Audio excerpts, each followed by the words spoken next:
Okay everyone, so welcome back to lecture once again, and in this lecture I'll be talking about a two term called as faithfulness and relevance. So these two terms are technically used when we are going to evaluate a RAG pipeline or any kind of a RAG operations. So here there is a two term called as faithfulness and relevance, which I have already mentioned. So let's try to understand theoretically that what is a faithfulness and what is a relevance.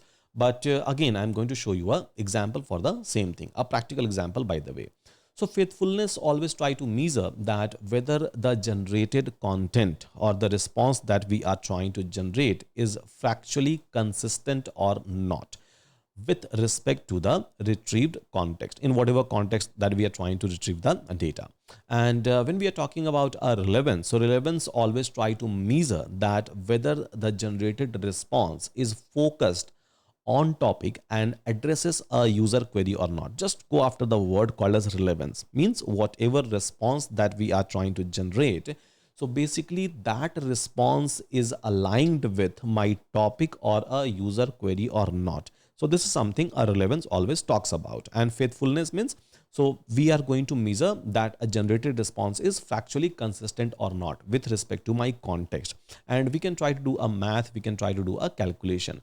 But yeah, so if my generation is not faithful, so in that case model will end up hallucinating if it is not faithful. And if my generation is not relevant, so in that case it will end up generating some off topic or maybe something it will generate with respect to my context, but it is going to be off topic, means I'm going to ask maybe with respect to my document, but it is going to give me a response with respect to something else. Something else means on the same topic, but in a different term, it is going to give me the response. Now, to best way to understand this entire things is to go ahead with the practical operation. So here, what I will do guys, that I'm going to use a URI API, URI embedding API we already have. And here, so you will be able to find out a code example for a embedding. We have been using it since a very long time. Right, I just have to replace this one with my API key. So here I can try to generate my API key.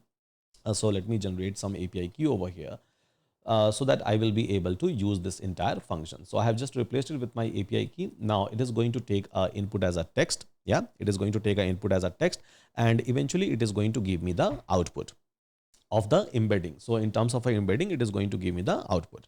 So here, let's try to keep it this generate embedding function.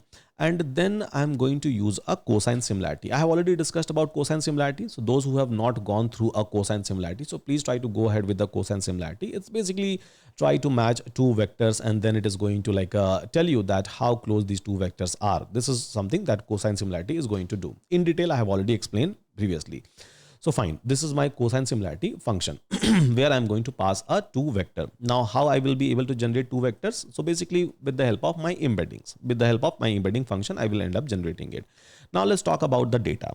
So let's suppose I have a query that what is what is a lang graph used for in a lang chain. So this is my actual query. And let's suppose it is trying to retrieve data. It is trying to retrieve a data. So LangGraph is a stateful orchestration framework in a LangChain that helps to build a multi-agent workflow using a graph-based execution engine. So this is basically my retrieved context. So I had this particular query, right? And this is able to generate or this is able to retrieve this particular context. And then finally, so when I'm trying to pass my data, so this is the generated response, means this was the query, user query. This is the document which it is able to retrieve from the RAG or whatever data that we are trying to store inside a vector database, right? Vector database. So this is something that it is able to retrieve as a context. This is what we try to call as a context. And then when I'm trying to pass this query and this retrieved context inside my LLM, so this is the final generated output. Now we have to calculate that what is the faithfulness or what is a relevance.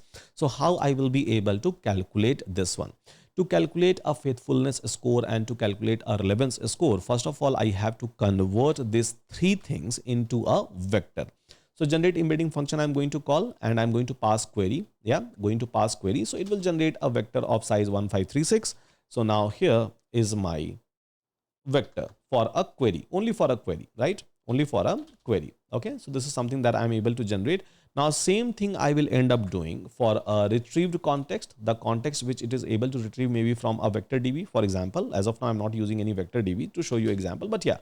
So for an embedding context, I am able to generate this vector of same size, and then the response, right? The final response which I'm able to get. So even I'm trying to convert that one into a vector space. So all three things, the user query, the retrieval document from a vector DB or by RAG, and the final response, right? This is the final response. So all three things I'm able to convert it into a vector. Yeah, vector.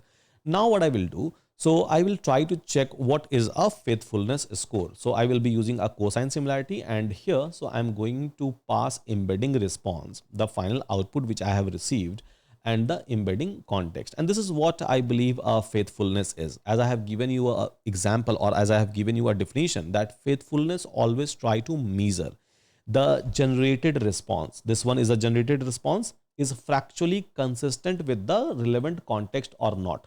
I think this is the definition which I have talked about. So basically, this is something which is going to give you a faithfulness score. Now, if I'm going to print over here that what is a faithfulness score, so it is telling me that it's a 88.13. Yeah, it is basically 88.13. Similarly, so I can try to generate a relevance score. Now, as per the definition, what was the relevance score?